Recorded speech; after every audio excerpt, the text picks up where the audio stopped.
সময় বদলায়, মানুষ বদলায়, বদলে যায় পৃথিবীর নিয়ম।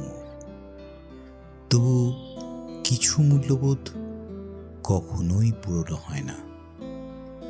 সত্য, সততা আর নীতির পথ হয়তো সহজ নয়, হয়তো সব দরজা আজ খোলেও না, কিন্তু প্রজন্ম থেকে প্রজন্মে এই বিশ্বাসটুকুই বেঁচে থাকে, একদিন না একদিন, একদিন না একদিন ঠিক কোনো এক দরজা খুলবেই। সেই অটল বিশ্বাসের গল্প নিয়ে আজকের এই নিবেদন, এক গুচ্ছ চাবি।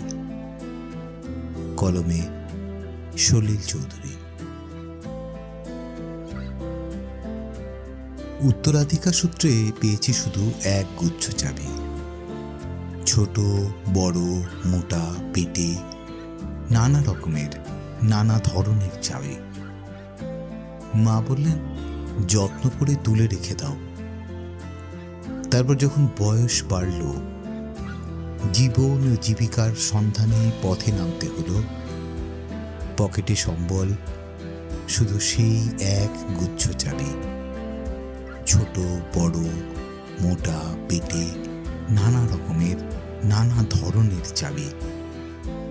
কিন্তু যেখানে যাই সামনে দেখি প্রকাণ্ড এক দরজা, আর তাতে ঝুলছে প্রকাণ্ড এক তালা। পকেট থেকে চাবির গুচ্ছ বের করি, এ চাবি সে চাবি, ঘোরাই ফেরাই, লাগে না, খোলে না।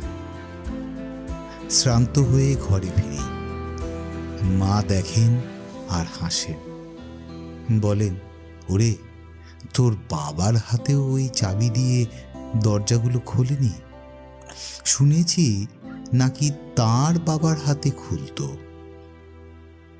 আসলে কথা কি জানিস, ওইসব চাবিগুলো হলো সত্যের, সততার, যুক্তির, নিষ্ঠার।